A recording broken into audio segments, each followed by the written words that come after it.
शानदार चाय पिलाते हो, मैंने सुना है आपके बारे में। कौन सी वाली पिलाओगे पहले ये बताओ। डिप वाली चाय। डिप वाली चाय, अदरक वदरक डाल के नहीं पिला सकते? मशीन वाली के मशीन वाली है। इसमें मसाला चाय का ऑप्शन है? नहीं, हम नीचे कहाँ जाएंगे ना, आप जाओगे लेके आओगे तो हम पी लेंगे। तो अदरक वाली चाय मंगा दो यार। ठीक है, बिल्कुल मंगा दो, एक अपने लिए भी मंगवाओ मेरी तरफ से। सो आज के पॉडकास्ट में हम बात करेंगे मनी एंड क्रिप्टो करेंसी के कॉन्सेप्ट के बारे में स्क्रैच से समझेंगे, स्टोरी टेलिंग के थ्रू, एग्जांपल्स के थ्रू, एंड इंटरेस्टिंग होने वाला है ये पॉडकास्ट, आई होप आपके लिए। And if you are listening on Spotify, make sure you follow us on Spotify. And ये आप यूट्यूब पे देख रहे हो तो प्लीज़ सब्सक्राइब कर लो, ऐसे इंटरेस्टिंग पॉडकास्ट आने वाले हैं। So without any further do, let's start the podcast.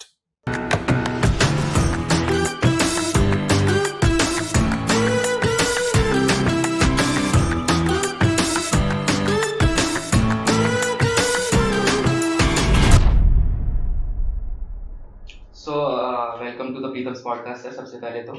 और मैं सबसे पहले पूछूंगा आपसे, what should I call you, SK, Suvit और Suvit sir? Whatever you wish, यार। I think Suvit, Suvite, Suvit, as it's called in French. You can call me whatever. दिल में भावना और प्यार होना चाहिए। I think SK would be cool, and जो लोग देख रहे हैं उनके अकॉर्डिंग कूल ज्यादा एसके लगे, एसके करते हैं। सक्स तो हो जाएगा फिर वो, SK sucks man, what the fuck man, ऐसे ज्यादा हो गई। चलो नहीं ठीक है। तो सर पहले मैं बता देता हूँ मैं सर से कैसे इंट्रोड्यूस हुआ। सो मैं ऑर्डर में गया था, I don't have any idea कि कौन का ओनर है वगैरह वगैरह। देन आई अटेंडेड अ वेब3 इवेंट, और बहुत सारे इवेंट मैंने अटेंड कर लिए थे। उसमें बहुत सारी बातें होती थी कि क्रिप्टो से रिलेटेड, मार्केटिंग पर्सपेक्टिव से ज्यादा बातें होती थी। तो मैंने सबसे पहले जब आपके यहाँ में गया तो मैंने सुना कि कोई मनी की बात कर रहा है, कोई जेन्युइनली स्क्रैच से बात कर रहा है, क्रिप्टो करेंसी की, मनी की कॉन्सेप्ट को लेकर के बात कर रहा है। उसी टाइम मैंने सोच लिया था यार इस बंदे में नॉलेज है, इसको लाना पड़ेगा लगता है। So nice. तो देन उसके बाद एक और मैंने देखा इवेंट में आपको, तो लकीली आपने मुझसे पूछा, थैंक यू सर। और सबसे पहले मैं जानना चाहूंगा सर कि what's your definition of money? Wow, you want to keep this so serious, huh? Definition of money. So, ठीक है, as you feel. So, अगर definition of money की बात करें तो money is only a language. It's an information system, okay, which propagates the transfer through bits, because आज के date में सब digital है.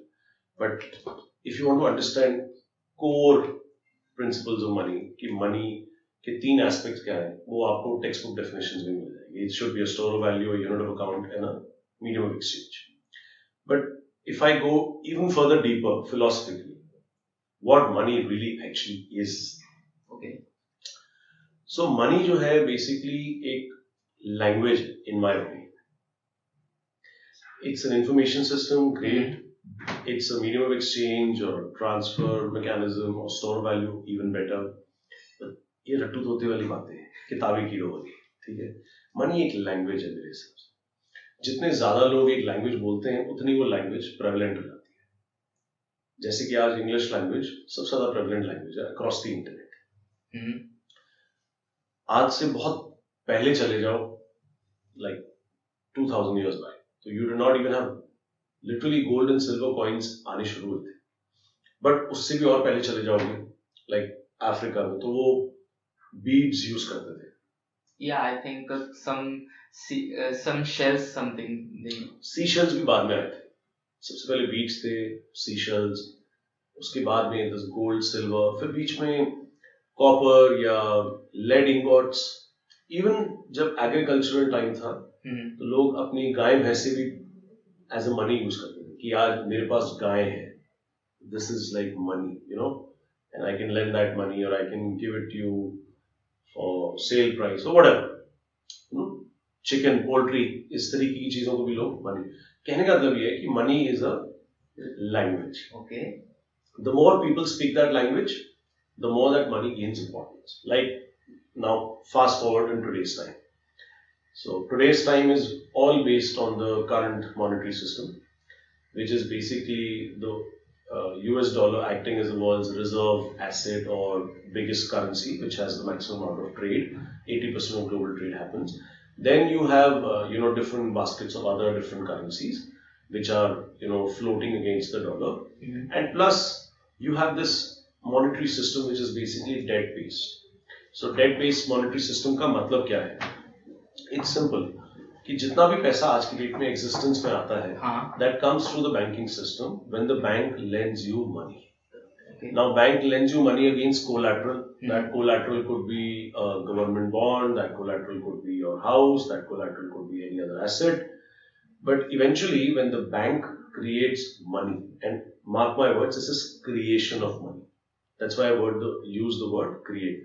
The bank creates money as an entry into its ledger, which says that now I owe from Mr. Preetham, जिनको मैंने ये पैसे दिए हैं, this much of money, and the collateral is the underlying asset that the bank holds against that money. And this is basically creation of new dollars or creation of new rupees that comes into the system, which adds to the monetary base which is already existing. Suppose कर लो आज India के अंदर banks ने करीब let's assume 2 crore रुपए issue कर रखे हैं एज अ डेट. तो दैट्स द बेस. अगर उसके ऊपर 1 करोड़ या उसके ऊपर अगर 1 करोड़ रुपए और आपके नाम पर उन्होंने डाल दिए तो वो 2 करोड़ या 2 करोड़ नहीं, आप कैलकुलेट कर लेना. That monetary base is increased. This is how many is created in today's world. अब बताओ. एंड अभी आया तो वैसे 2009 में क्रिप्टो करेंसी, लेकिन आपकी इंट्रोडक्शन कैसे हुई क्रिप्टो करेंसी को लेकर? कब आपने देखा अरे ये क्या नई चीज आ रही है, मनी के कॉन्सेप्ट में नई चीज आ रही है, हाउ, मतलब ये कैसे इंट्रोड्यूस हुआ इससे? आप स्ट्रेट पॉइंट पे आते हो ना, सीधे क्रिप्टो के ऊपर आ गए. क्रिप्टो पॉडकास्ट तो नहीं. ओके, सो पॉइंट इज कि whether we actually call cryptocurrency as currency, whether we call cryptocurrency as a crypto asset, or whether we call it as a crypto network. Crypto का मतलब तो simple है, क्रिप्टोग्राफिकली provable and verifiable. ठीक है ना? तो crypto को हटा देते हैं. क्रिप्टोग्राफिकली verifiable and provable concept is basically based on the math stream of cryptography. There is a SHA-256 hash function which basically links every block in the blockchain to the next block, and that has to be decoded by the miners or the validators, which then actually are able to process that information and tell them that yes, this is the true information which is coming out of the internet. नहीं तो otherwise just एक example दे रहा हूँ कि मैं internet पे एक wallet खोल के बैठा हूँ, आपने भी एक वॉलेट खोल लिया, मैंने आपको कुछ पैसे भेजे, तो वो कौन प्रूव करेगा कि पहले मेरे वॉलेट में पैसे थे?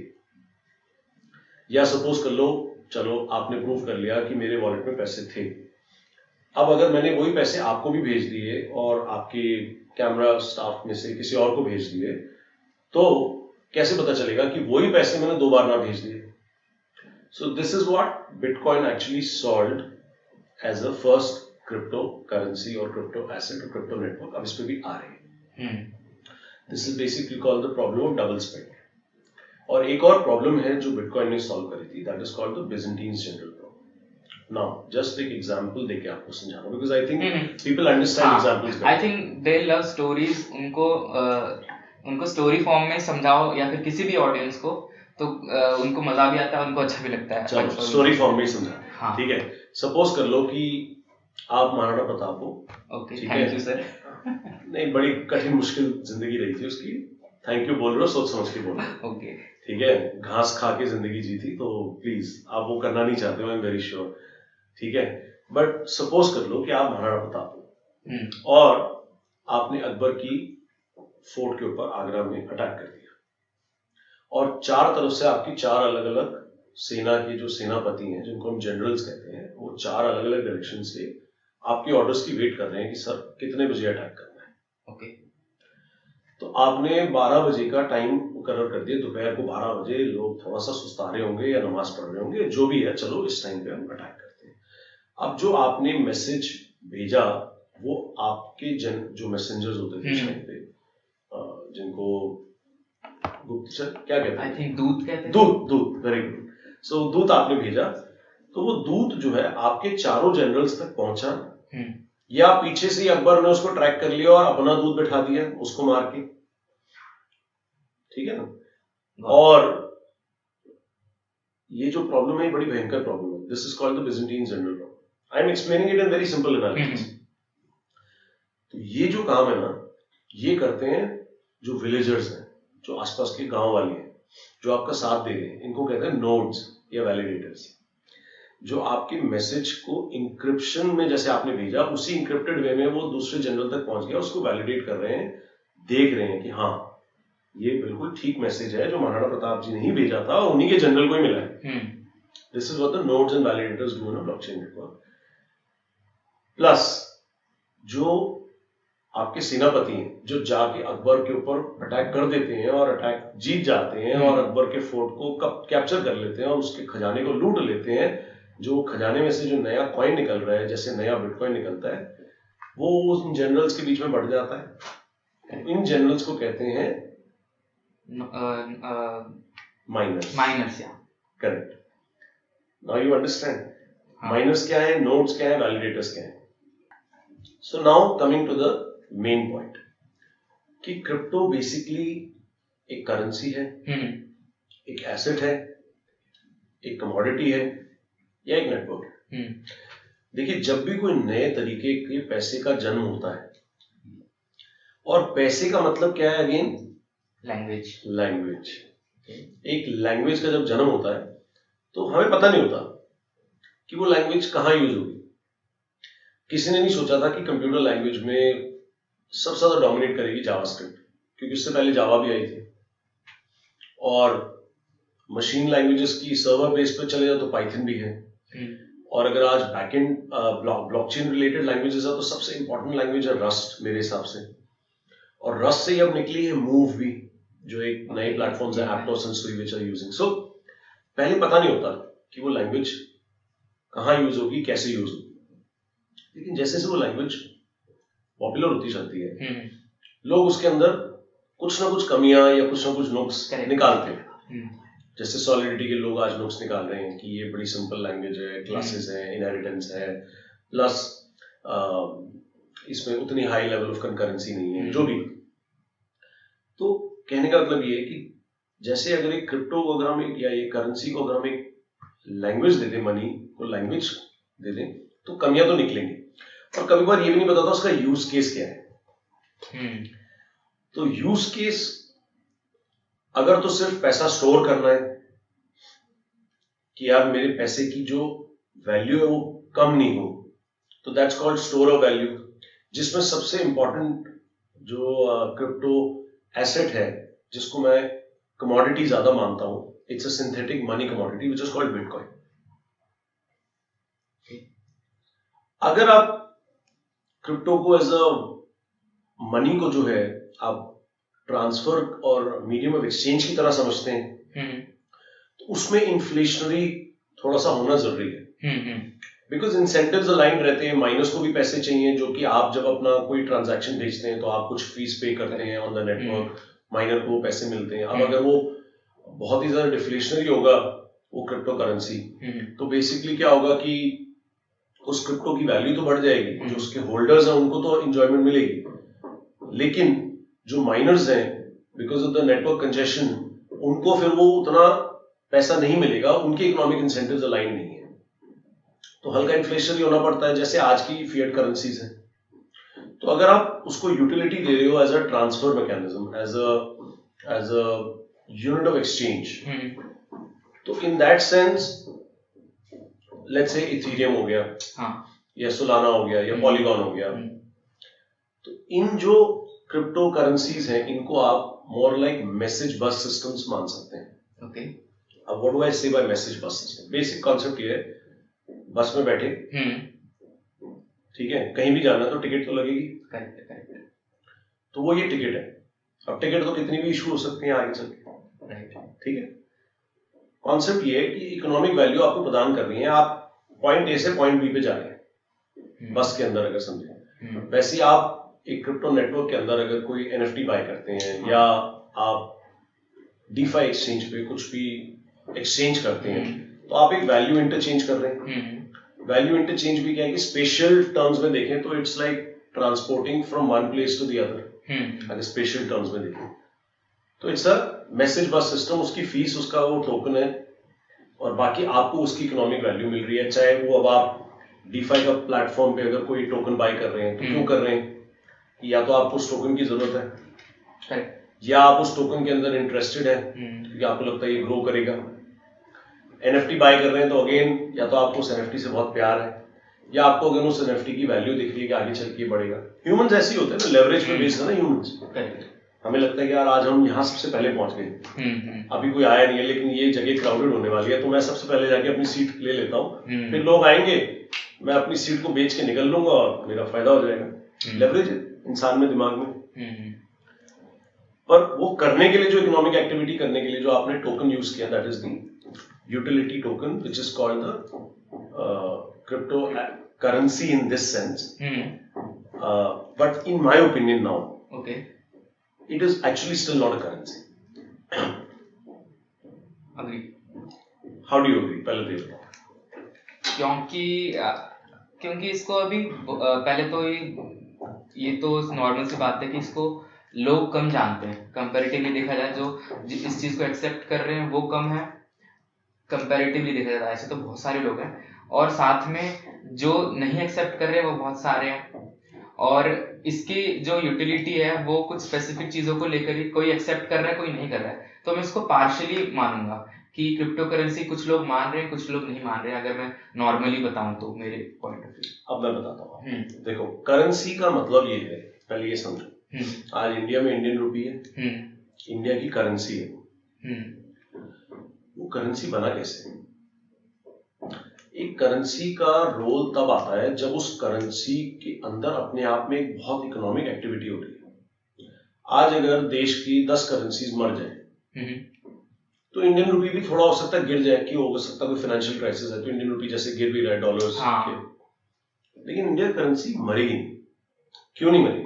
क्योंकि आज भी आप ये जो चाय खरीदी है आपने, ठीक है ना, वैसे तो हमारे रेस्टोरेंट में बड़ी अच्छी चाय मिलती है, लेकिन आपने कहा मुझे अदरक वाली पीनी है, तो अभी शेफ्स आए नहीं थे, सुबह सुबह का टाइम है, आपने बाहर से मंगवाई तो चाय। हम ये शूट कैसे कर रहे हैं ये तो पॉइंट क्या है कि आपने अदरक वाली चाय तो मंगवा ली, आपने क्या दिया? इंडियन रुपी दिया ना इसके लिए। करेक्ट। तो जब तक उस करेंसी के अंदर आपस के अंदर जो इकोनॉमिक एक्टर्स, जैसे मैं और आप इकोनॉमिक एक्टर्स हैं, उनके बीच में अगर कुछ इंटरचेंज ऑफ वैल्यू हो रहा है, कोई इकोनॉमिक एक्टिविटी हो रही है, तब तक वो करेंसी नहीं बनने वाली। तो वो इंडियन करेंसी कभी बनने नहीं वाली, बिकॉज इंडिया के अंदर जितने भी लोग हैं उससे इकोनॉमिक एक्टिविटी कर रहे हैं। चाय वाला चाय बेच रहा है, रेलवे वाला रेलवे की सामान बेच रहा है, टिकट बेच रहा है, एयरप्लेन वाले यूज कर रहे हैं। So there are enormous use cases of that currency, economic activity हो रही है। अब क्रिप्टो के अंदर भी अगर उसको करेंसी बनना है ना, तो उसके अंदर बहुत सारी इकोनॉमिक एक्टिविटी होनी बहुत जरूरी है। सिर्फ 1 मिलियन लोग अगर 5 मिलियन में से उसको यूज कर रहे हैं तो I don't call it even a currency at this moment. You getting my point now? या what I call it is basically the birth of a network. कि बेसिकली अगर आप नेटवर्क की बात करते हैं, ठीक है, तो नेटवर्क के अंदर अगर एक ही आदमी के पास एक सेलफोन है तो उसकी कोई वैल्यू नहीं, क्योंकि वो किसी से बात ही नहीं कर सकता। अब दो के पास सेलफोन है तो वो आपस में बात कर सकते हैं। बट अगर आप 1 लाख लोगों के पास सेलफोन है तो 1 to the power of n plus 1, मतलब 1 to the power of 1 lakh or 10 to the power of 1 lakh, sorry, की यूटिलिटी है कि they can all talk between themselves. So the network grows exponentially, which is also called Metcalfe's law. You're getting my point? So basically I would call this new form of money which people call as cryptocurrency as basically a crypto network. Okay. The more number of participants in the network, the more exponentially the value of that network grows. So अभी क्या है, हम लोग उस new nascent stage से निकल रहे हैं जिसको value of despair भी कहते हैं। I think it is called law of diffusion of I think something जो accept करती है एक product, I don't know. एक ग्राफ होता है, मैं बता देता हूँ। एस कर्व्स की बात कर रहे हो या मेटकाफ लॉ की बात कर रहे हो? क्योंकि दो ही ग्राफ्स हैं इसमें जो इंपॉर्टेंट है। बाकी अगर क्रिप्टो की आपको डिसेंट्रलाइजेशन क्वेश्चन समझने तो जिनी कोएफिशिएंट और लॉरेंस कर्व्स है और नाकामोटो कोएफिशिएंट है। But just in terms of adoption models of networks, generally जो सबसे ज्यादा प्रचारित जो मैप्स है वो बेसिकली यही दो है। One is the network is Metcalfe's law, जिसको हॉकी स्टिक मूवमेंट भी कहते हैं। धीरे धीरे करके नेटवर्क ऐसे हॉकी स्टिक की तरह बढ़ता है। अभी जो वैल्यू ऑफ डिस्प्ले से चल रहा है, एक दो ही है इसके अंदर जो बहुत इंपॉर्टेंट है। या एस कर्व कहते हैं, जिसको early adopters, early innovators and the late adopters and the late and then it goes like this. मैं ये लेट इसकी बात कर रहा था। हां, तो उसको एस कर्व कहते हैं। एनीवेज, तो कहने का मतलब ये है कि this is a network which is taking shape. Okay. It all depends कि इसकी adoption कितनी देर में आती है और कितने लोगों की आती है। And believe me, the window of opportunity is very small always. Okay. But if you're a cryptocurrency or crypto network enthusiast, let me tell you, it is actually growing faster than the internet. That's all I can say. So, अब नई चीज है, definition कुछ भी दो, meaning समझ में आना चाहिए। राइट। अगर मीनिंग समझ में आ गया और आप उस ट्रेन के ऊपर लैच कर गए as an early adopter, as an early innovator, तो बहुत बढ़िया है। नहीं करे तो बाद में करोगे तो भी बढ़िया है। बहुत बाद में करोगे तो people who have been early proponents of this will dump on you because they will make they will make comparatively outsized returns.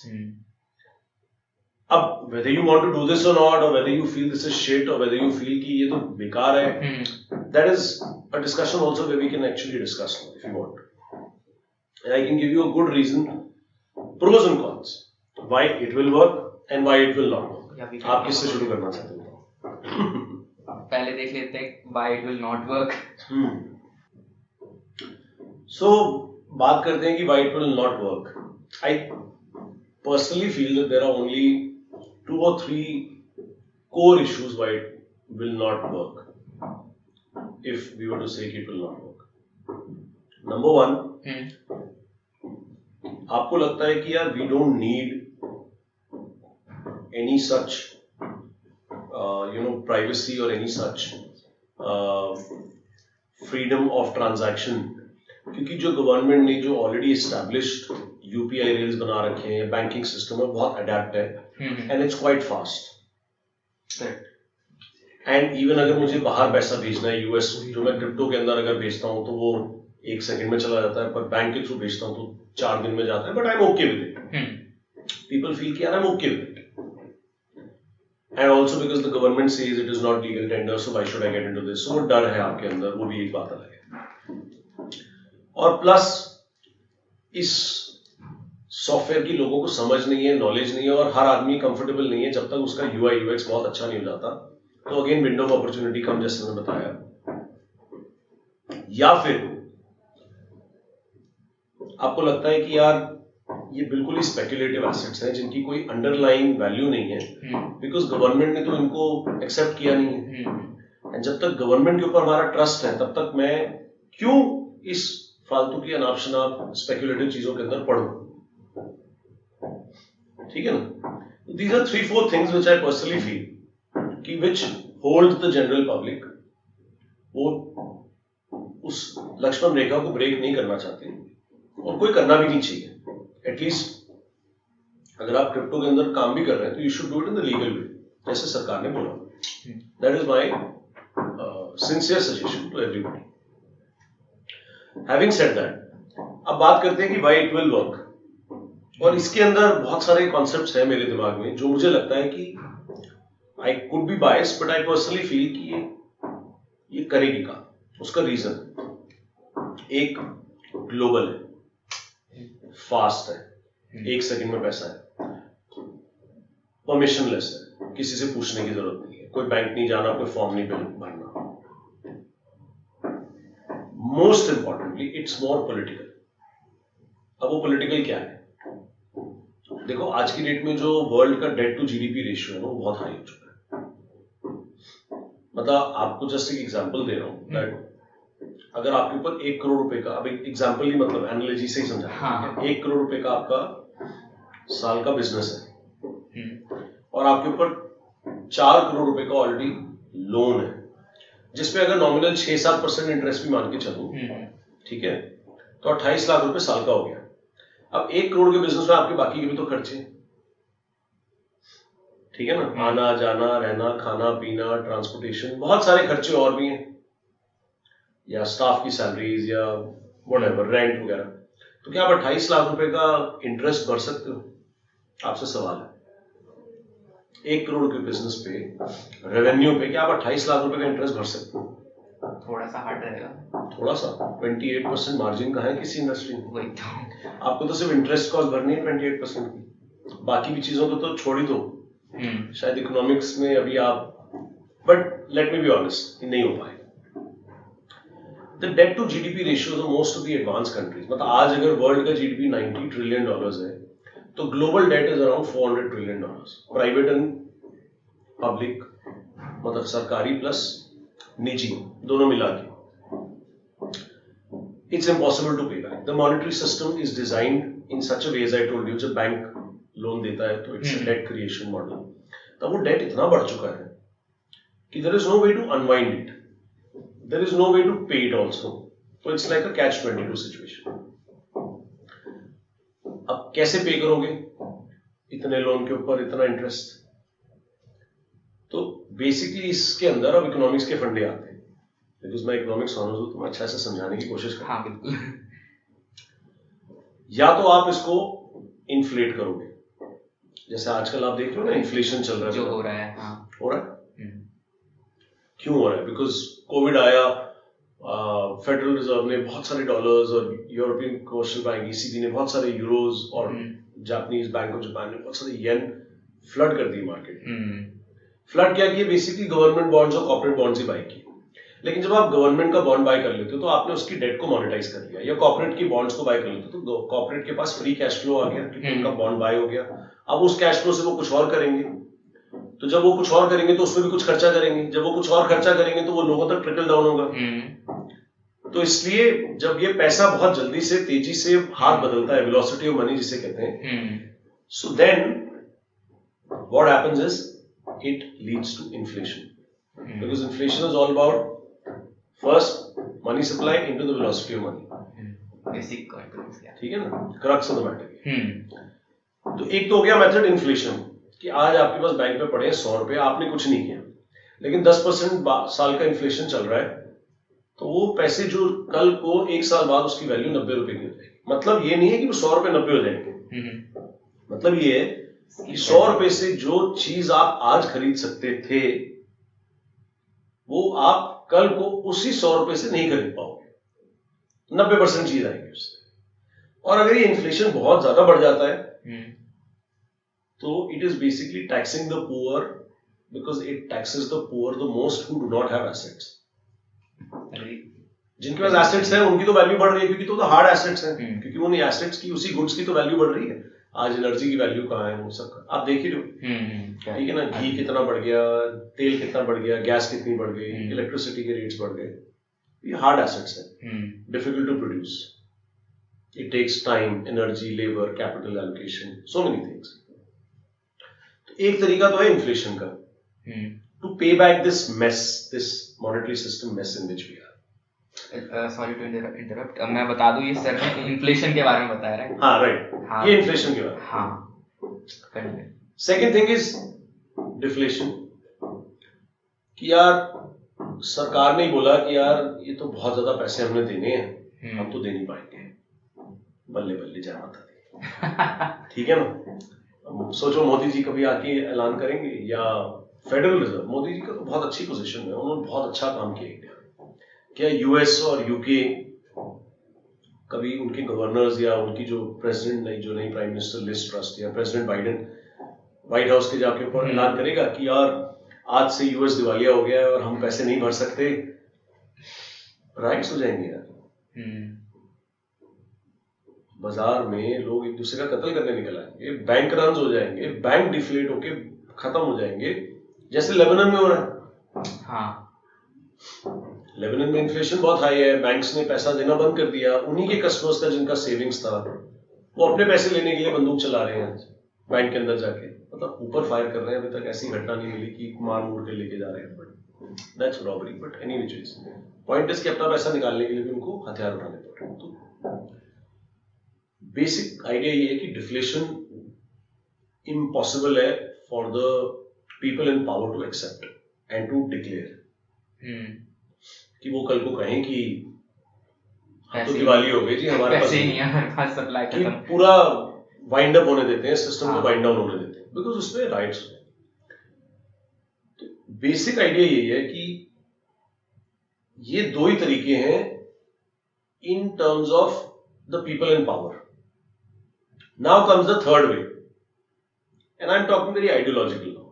The third way is a peaceful way of getting more adoption into the crypto networks and thereby making those networks which are global, permissionless, transparent, and which can grow their network effects like the Metcalfe's law to that extent that they become the dominant currencies in the world. And people start to transact in them. And then they become currencies, actual currencies, like not only the message bus utilities I'm talking about, or the crypto networks, they become actual currencies. This is the most peaceful way of, going from one system and transitioning into the other. Whether this will happen or this will not happen, it's a tug of war. I think Tug of war between enthusiasts like you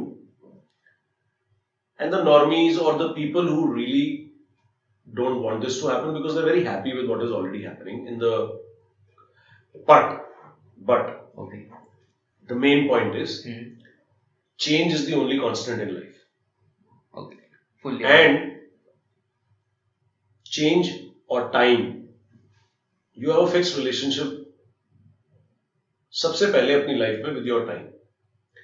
आपका time करा रहा है, कब आना है धरती पे, कब जाना है। नॉर्मली 80 years का एवरेज लाइफ साइकिल है, डिवाइड कर लो बाय 12, डिवाइड कर लो बाय 30, डिवाइड कर लो बाय 60, डिवाइड कर लो बाय 60, उतने सेकंड्स है आपके पास, मल्टीप्लाई कर लो sir.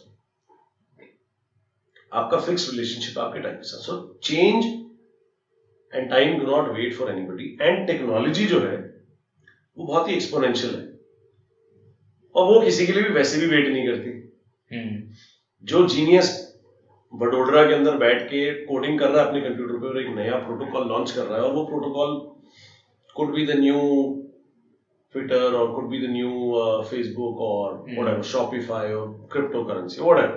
He's not going to wait for you, and he has all the tools today to do it. It's just about the number of people understanding through his code that this is revolutionary code and this is going to change the world and this technology is like amazing.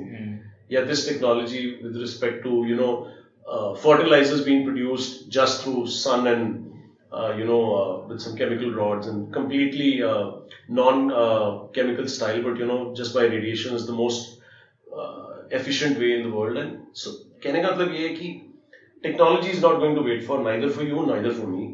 And that's why they say humans have paleontologic emotions, medieval institutions, and godlike technology. Okay.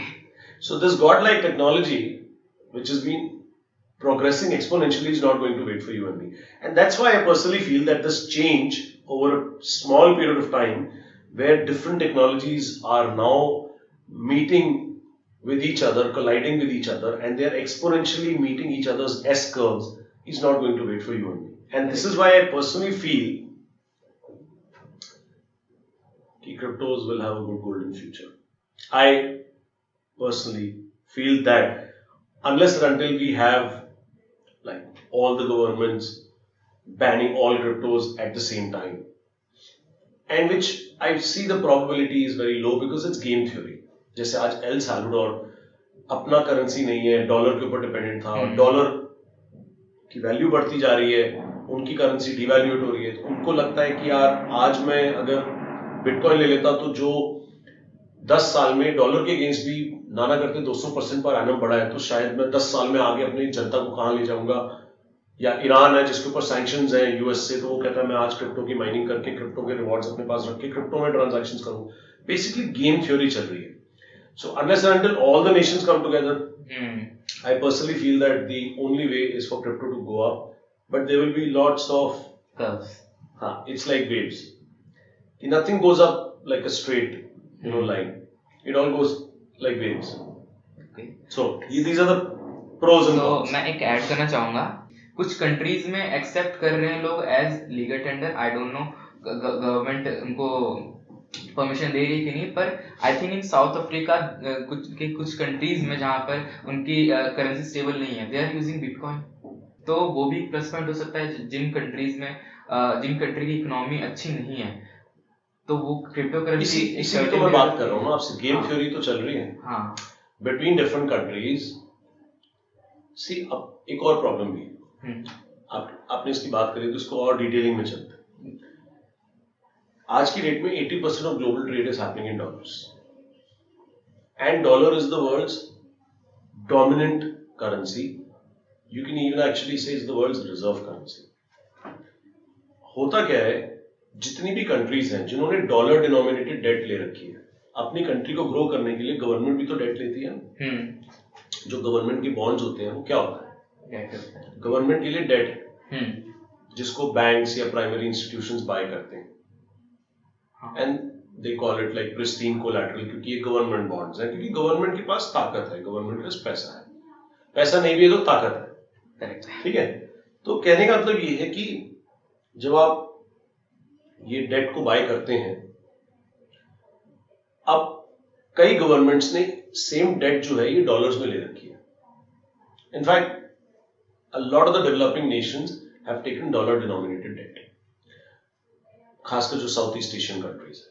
अब क्या होता है, जब आपके dollar कर्जा ले रखा आपने डॉलर और उसकी वैल्यू बढ़ रही है, सपोज कर लो आपकी करेंसी 10% उड़ गई एक साल में, तो आपका कर्जा तो डॉलर्स के अंदर 10% बढ़ गया आपकी लोकल करेंसी की टर्म्स में, क्योंकि आपकी इकोनॉमिक एक्टिविटी तो लोकल करेंसी में हो रही है. एक साल में अगर आपकी 10% डेट बढ़ जाए घटने की बजाय, तो आप कहां पहुंचोगे सोचो. अभी ब्रिटेन में भी क्या हुआ, जो एकदम अभी हाल फिलहाल जो क्राइसिस हुआ है, क्या हुआ था पता है आपको? बेसिकली हुआ ये था कि great British pound GBP denominated debts बहुत लोगों ने ले रखी थी. उनके पेंशन फंड्स ने भी, जो उनके इन्वेस्टमेंट बैंक्स उनके पेंशन फंड्स को बेची हुई. ठीक है, जो बॉन्ड्स होते हैं सरकारी. अब पाउंड जो है हल्का हल्का स्लिप हो रहा था. ऊपर से यूके की जो प्राइम मिनिस्टर साहिबा हैं, जो नई नई आई हैं, मोहतरमा जी, उन्होंने कहा कि भाई हम यूके को बहुत पावरफुल नेशन बनाएंगे और हमें ये करना है वो करना है. तो हम सबसे पहले क्या करेंगे कि हम टैक्सेशन कम कर देंगे और आपकी एनर्जी कॉस्ट को $2000 $2000 पे कैप कर देंगे. उसके ऊपर जो भी एनर्जी कॉस्ट उसका गवर्नमेंट मॉनेटाइज करेगी basically by issuing more debt. तो ये सुन के जितने भी विशेषज्ञ थे, जो इकोनॉमिस्ट और जो market participants. Sorry to interrupt, ये आप थोड़ी सिंपलर में बताओगे उन्होंने क्या किया? ऐसे यंग लोग देख रहे हैं, उनको लगेगा कि क्या बात है बोल रही है. नहीं, मैं आपको समझा देता हूँ कि उन्होंने पॉपुलिस्ट मेजर लिया कि भाई अगर आपकी एनर्जी कॉस्ट बढ़ रही है बिकॉज प्यूटन के साथ वॉर चल रहा है, तो अगर £2000 आपकी साल की कॉस्ट है इलेक्ट्रिसिटी की, तो हम £2000 पे ही उसको कैप कर देंगे. अगर £3000 का भी बिल आ रहा है तो £1000 सरकार भरेगी. ओके. तो वो £1000 आए कहां से? सरकार के पास तो पैसे थे नहीं, या पैसे तो उतने ही जितना टैक्स पेयर दे रहा है. सरकार के पास अपने कोई पैसे थोड़ी ना होते हैं. टैक्स पेयर जो दे रहा है वही तो सरकार के पैसे हैं. टैक्स पेयर तो वैसे ही कम दे रहा है पैसे, क्योंकि आजकल वैसे ही आमदनी का कम है. तो ये £1000 को सरकार कैसे मोनेटाइज करेगी? By issuing more date.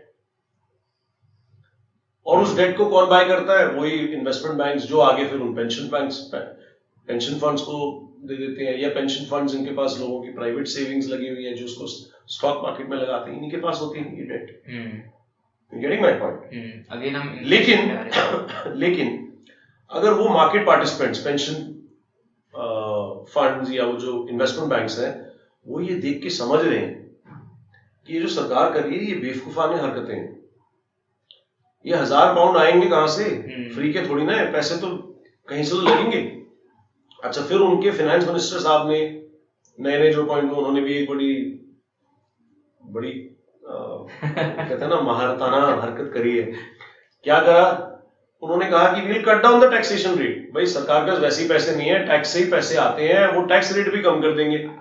अगर मैं गलत नहीं हूँ तो बेसिक इकोनॉमिक्स तो ये जब इन्फ्लेशन टैक्सेस बढ़ाने पड़ते हैं जब इन्फ्लेशन एग्जैक्टली जब इन्फ्लेशन आ रही है, हाँ मेन बात ये इन्फ्लेशन और नो इन्फ्लेशन, अगर आपका सरकार का जो कर्जा है वो ज्यादा है तो टैक्स और जो सरकार के पास आमदनी है वो कम है, तो सरकार पूरा कैसे करेगी? एक तो फिस्कल डेफिसिट कि भाई ठीक है चलने दो, अगर वो बहुत ज्यादा गैप बढ़ जाएगा तो फिस्कल डेफिसिट अगर बहुत ज्यादा बढ़ जाएगा तो अगेन उस कंट्री की जो इकोनॉमी है वो हिल जाएगी या बुनियाद हिल जाएगी। हम्म तो उस सिचुएशन में क्या करती है गवर्नमेंट? वो कहती है कि यार टैक्सेशन बढ़ाओ।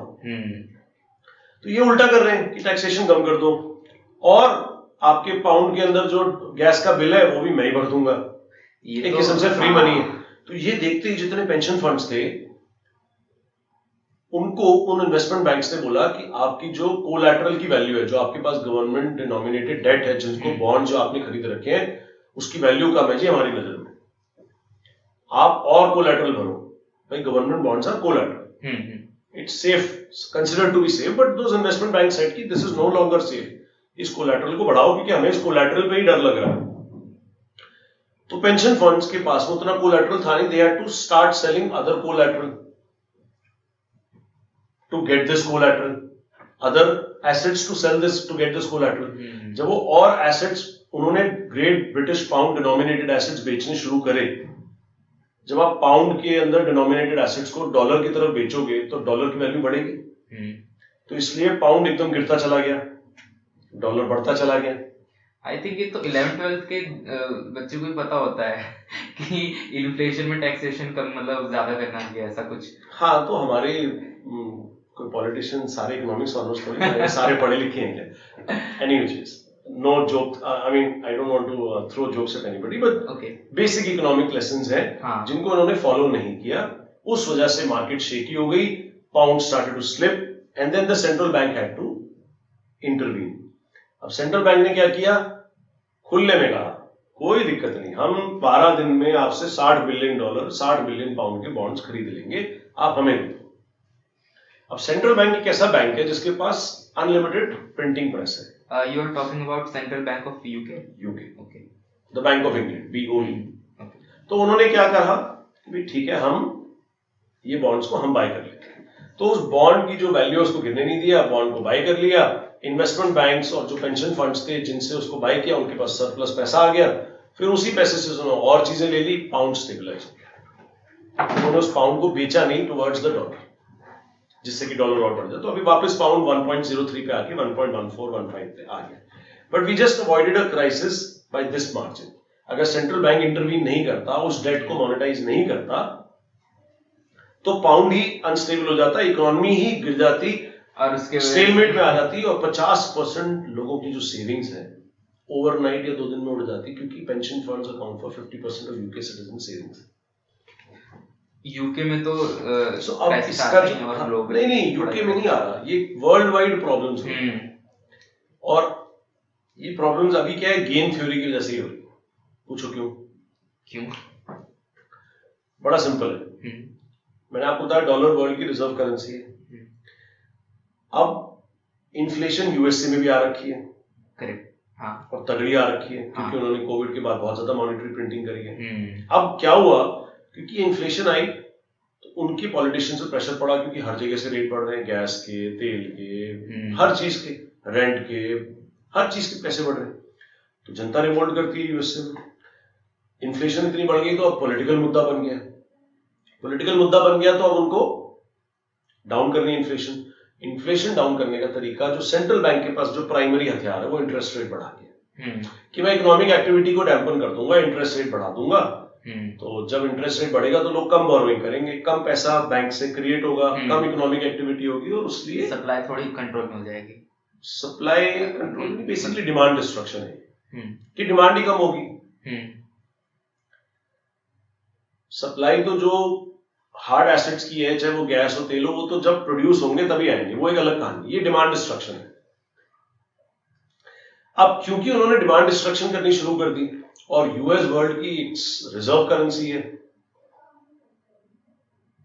अब यूएस में अगर रेट्स बढ़ रहे हैं तो तो यूएस के अंदर जितने भी लोग हैं, क्योंकि और प्लस जो बाहर भी, जो क्योंकि वर्ल्ड इंटरकनेक्टेड है, लोगों ने बाहर भी पैसे अलग अलग कंट्रीज के अंदर अलग अलग बॉन्ड्स डिनोमिनेटेड इन रुपीज या डिनोमिनेटेड इन पाउंड ले रखे हैं।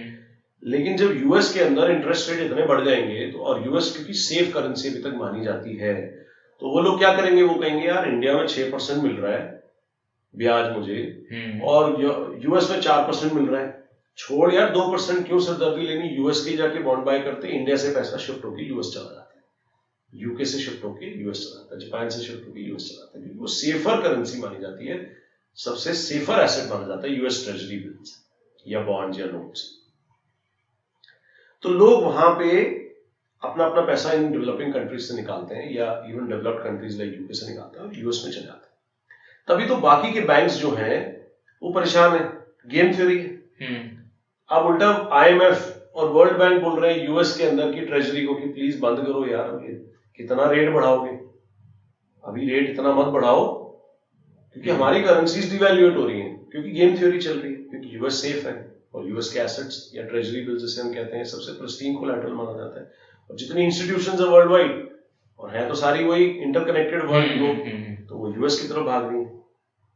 अब क्योंकि इनफैक्ट ये हाल हो गया है कि यूके के अंदर भी इन्फ्लेशन बहुत स्ट्रांग है और टेक्निकली बैंक को रेट बढ़ाने पड़ेंगे like this to curb inflation. लेकिन एक तरफ वो रेट बढ़ा रहे हैं और दूसरी तरफ मॉनेटरी बाइंग कर रहे हैं, जैसे अभी बैंक ऑफ इंग्लैंड ने $60 बिलियन के बॉन्ड्स बाय किए, which is basically quantitative easing. It's one other way of mentioning it as quantitative easing, the technical term for it is.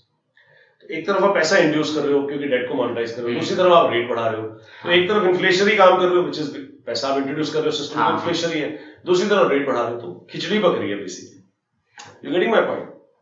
या तो आप पैसा इंट्रोड्यूस नहीं करो और बिल्कुल स्टर्न होके बोलो, वो भी नहीं कर पा रहे, क्योंकि जब वो स्टर्न होते हैं, पैसा रेट बढ़ाते हैं, तो ऐसा पंगा हो जाता है कि यार क्योंकि यूएस पैसा जा रहा है, लोग ब्रिटिश पाउंड के डिनोमिनेटेड एसेट्स को बेच रहे हैं, तो पाउंड की वैल्यू नीचे गिर रही है। पाउंड की वैल्यू नीचे गिरती है, सिस्टमिक रिस्क आ गया, क्योंकि कोलैटरल एक्स्ट्रा चाहिए पेंशन फंड्स को, उसके लिए वो बाकी के एसेट्स बेचते हैं, तो पाउंड और गिर जाता है।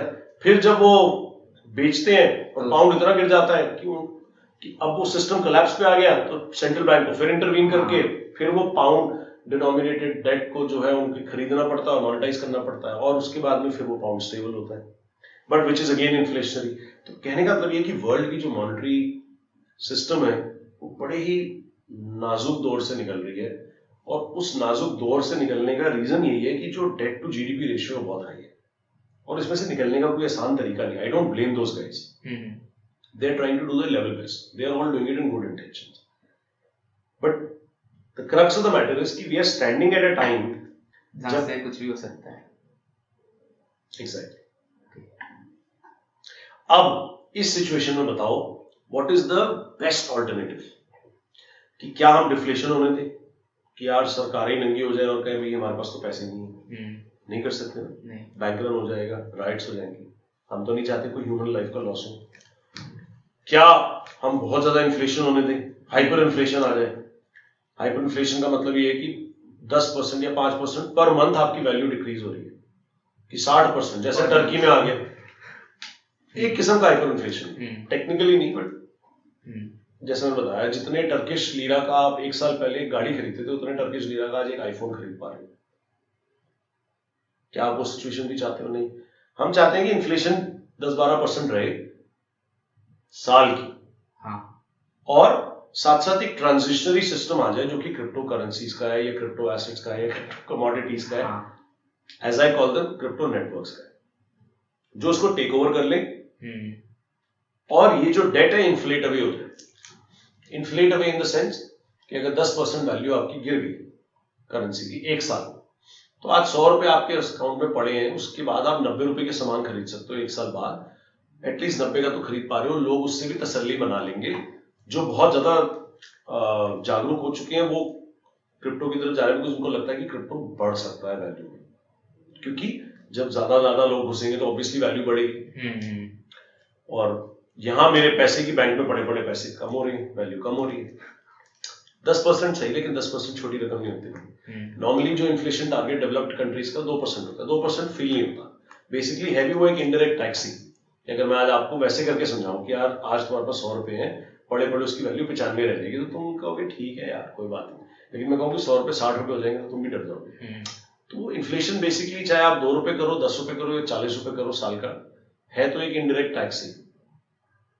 बट 5%, 2%, 6% मैनेजेबल है। That's why the world was running like this. But again, because the world was running like this and there was a lot of debt which is being issued and this new money creation, therefore now the debt to GDP ratios is so high कि आपका जो every dollar creation है, मतलब अगर आप 1980 या 90 में $1 का कर्जा लेते थे तो आप उससे $1.30 का इकोनॉमिक आउटपुट जनरेट कर लेते थे, 30 पैसे का प्रॉफिट था, जीडीपी बढ़ रहा था।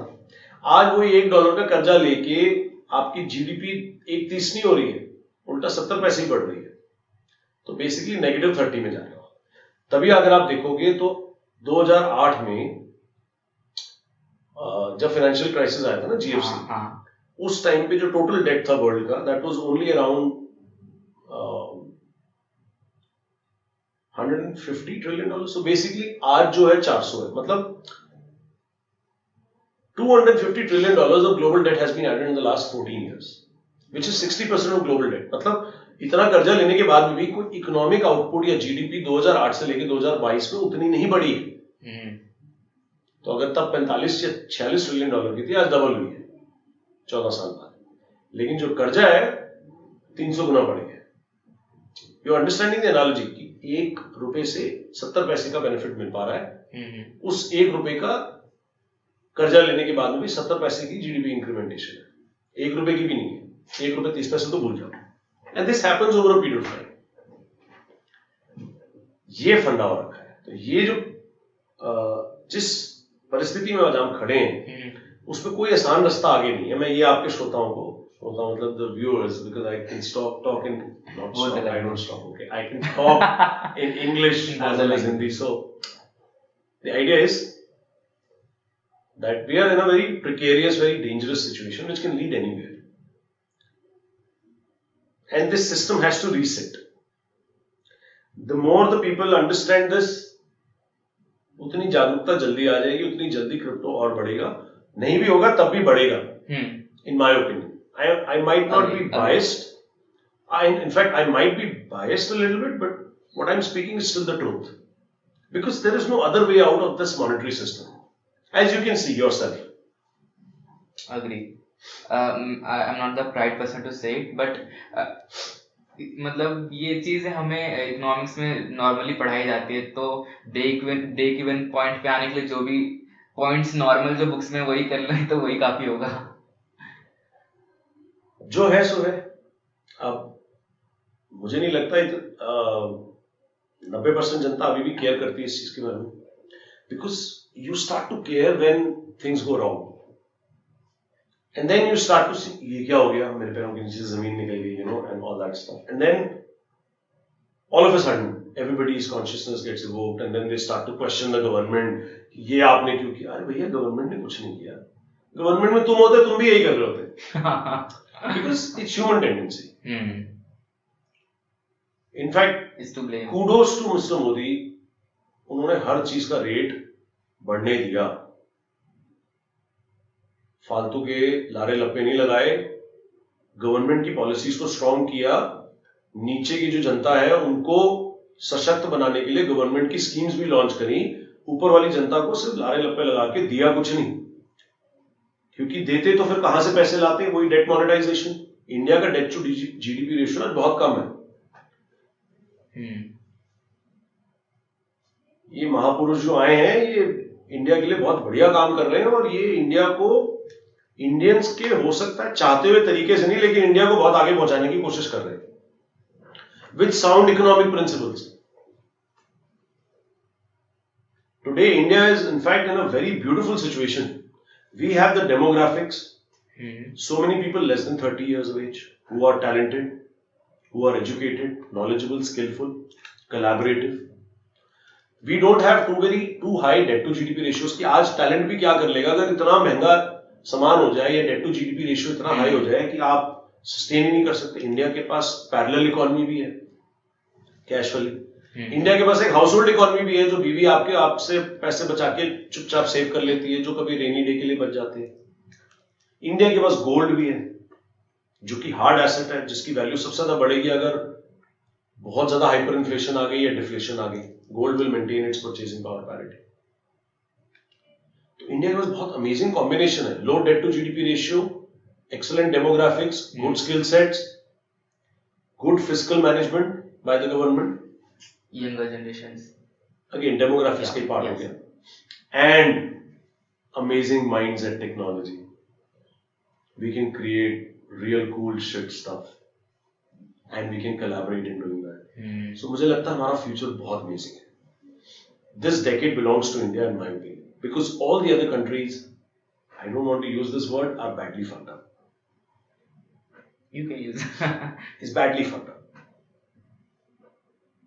You look at what's happening यार, अपने पड़ोसियों को ही देख लो, पाकिस्तान का क्या हाल हो रहा है, श्रीलंका का क्या हो रहा है। इनफैक्ट मैं तो कहूंगा India is in a better position as compare to Great Britain also today. इतने केओस में तो ठीक ही है, बहुत यार हम लोग फिर भी क्या है, बड़े नॉन वायलेंट लोग हैं, और अगर सबका काम चल रहा है ना तो हम शांति से चलने देते हैं।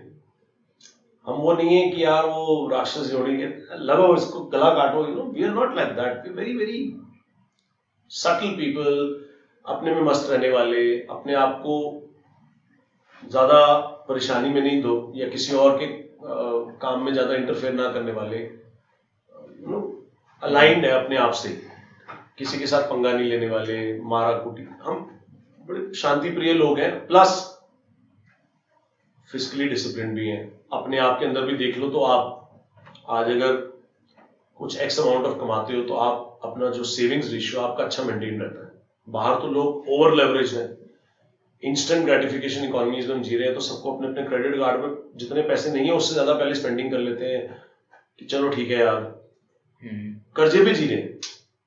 यहाँ कम लोग कर्जे पे जी रहे हैं, जो जी रहे हैं वो कोविड के बाद मरे भी हैं, क्योंकि कोविड ने बड़ा सबक सिखा दिया। जो ओवर लेवरेज थे उनको गिरा दिया, बट जो पहले से सेविंग्स लेके चल रहा था वो कैसे बचा है 2 साल, सेविंग्स ही बचा है कोविड के बाद।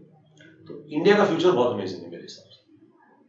देयर इज सेइंग कि इन्फ्लेशन, अगर लोग कहते हैं सोशल मीडिया पे या फिर यूट्यूब पे ओवरऑल ग्लोब में कि इन्फ्लेशन को समझो और सिर्फ एप्रिशिएटिव एसेट्स लो, तो कौन सा ऐसा मार्जिन है या फिर एक पॉइंट है, सर्टेन पॉइंट है जहाँ पे हमें सेविंग के ऊपर भी ध्यान रखना चाहिए और एसेट्स के ऊपर भी ध्यान रखना चाहिए? क्योंकि काफी लोग सिर्फ इंक्लाइंड होते हैं सेविंग सेविंग सेविंग, और काफी लोग इंक्लाइंड होते हैं नहीं, सेविंग नहीं करनी, सेविंग से कुछ नहीं होना, एसेट्स पे ध्यान देते हैं, सिर्फ एप्रिशिएटिव एसेट्स लेते हैं। तो मैं दोनों को ही मानता हूँ, लेकिन मैं एक के तरफ नहीं हूँ कि जैसे इंडियन माइंडसेट है कि सेव करो, तो मैं इसको पार्शियली मानता हूँ। और कुछ वेस्ट से जो भी आ रहा है, जो कि एक अच्छी बात भी है कि अप्रिशिएटिव एसेट्स लो, इन्फ्लेशन को समझो, तो आप इसको, इस रेशियो को या फिर इन दोनों को कितना मानते हैं, क्या लिमिट है आपके लिए या फिर सबके लिए अलग होगी? देखो अगेन, अब क्योंकि मनी की परिभाषा ही चेंज होती जा रही है, तो सेविंग्स अगर आप कर रहे हो तो अपने इंडियन रुपीज में कर रहे हो फिलहाल। तो अगर आपकी इंडियन रुपी की वैल्यू 6-7-8% साल की घट रही है या 10% घट रही है, तो ऑब्वियसली आपको भी डर लगा रहेगा कि मैं सेव कर रहा हूं, मेरे को 4% ब्याज मिल रहा है सर, लेकिन 10% तो इन्फ्लेशन है, तो मेरी तो उल्टा पैसे की वैल्यू 6% गिर रही है। अगर आप बनिए के दिमाग से कैलकुलेशन करोगे, करेक्ट। लेकिन फिर भी दूसरी तरफ ऐसे एसेट्स हैं, चाहे गोल्ड हो गया या इक्विटीज हो गई, जो कि इन्वेस्टमेंट्स हो गई। गोल्ड भी एक सेविंग टेक्नोलॉजी है। लोग सेव क्यों करते हैं गोल्ड में, कि पता है गोल्ड कहीं नहीं जा रहा। अगर आप इक्विटी में करते हो तो वो इन्वेस्टमेंट है, अब आप इन्वेस्टमेंट कर लेते हो, इक्विटी अप एंड डाउन भी हो रही है। अगर आप इसका बहुत ही हाई डेल्टा कोएफिशिएंट वाला ले लो तो बिटकॉइन भी है। बट अब बिटकॉइन क्या है, एक सेविंग्स टेक्नोलॉजी है मेरे हिसाब से, क्योंकि वो है तो हार्ड एसेट, कर तो आप इन्वेस्टमेंट ही रहे हो, और इन्वेस्टमेंट अप एंड डाउन भी जाएगी क्योंकि बहुत हाई वॉलेटिलिटी। लेकिन क्योंकि ओनली 21 मिलियन बिटकॉइन है which will ever be created, there's a hard cap, nobody can change the code.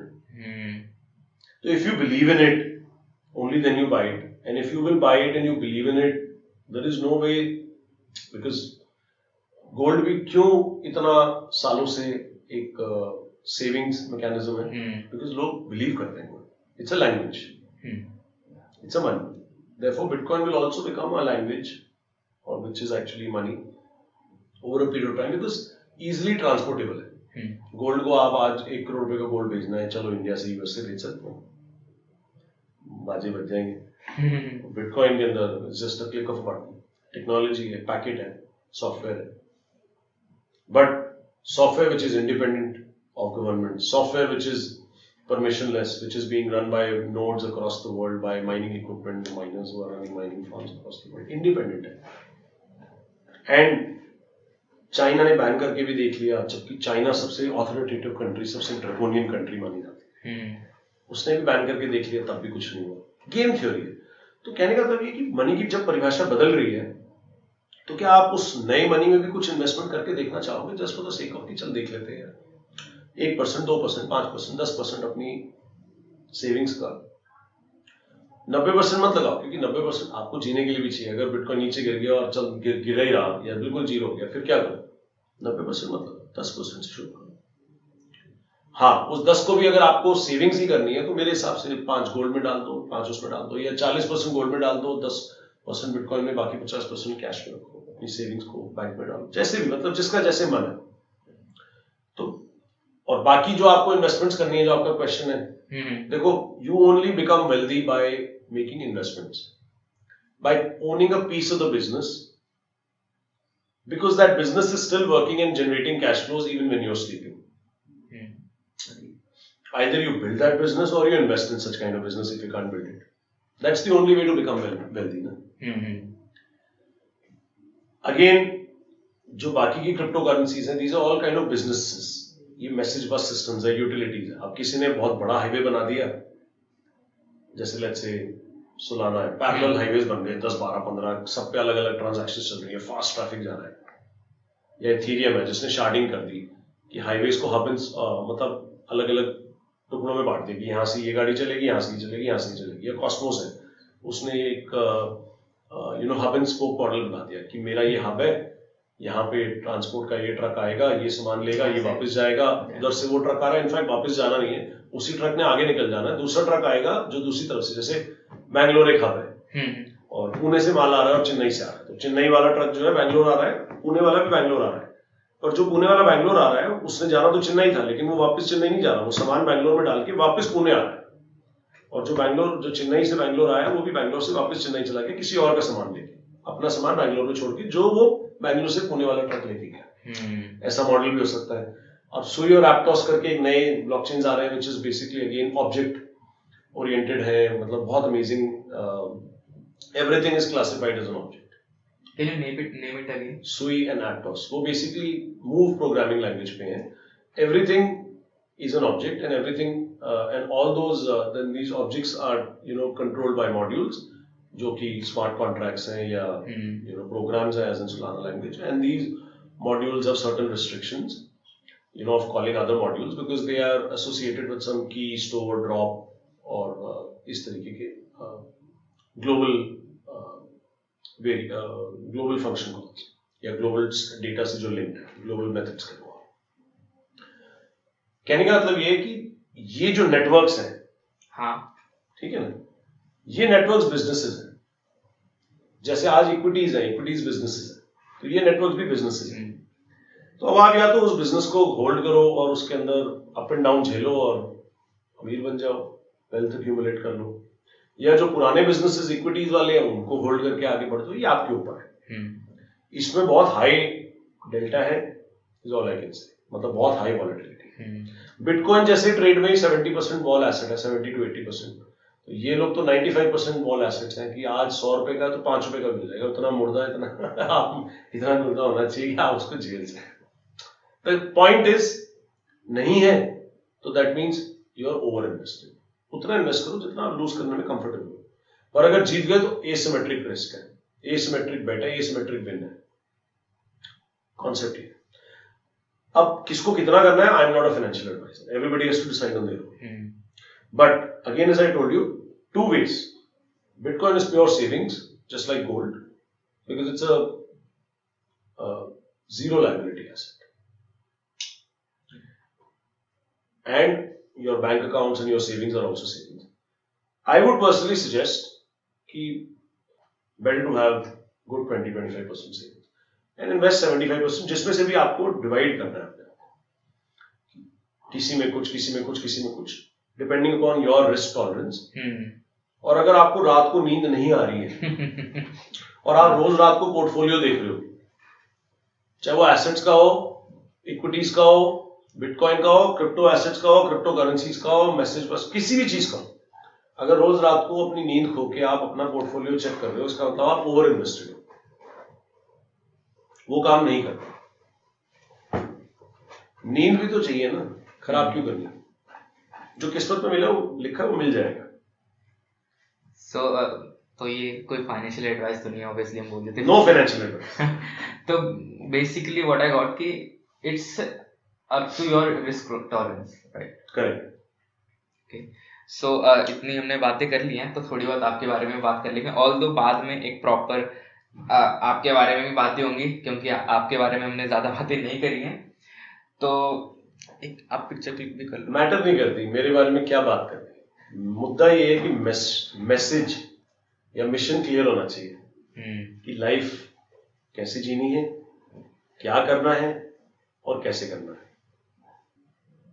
These days we are doing just crypto, we are focusing on crypto people, but later on वो बहुत long term चीज़ है कि हम और भी niches में businesses को लेकर के और भी चीज़ों को एक्सप्लोर करेंगे. अभी तो फिलहाल we are doing only Web3 personalities.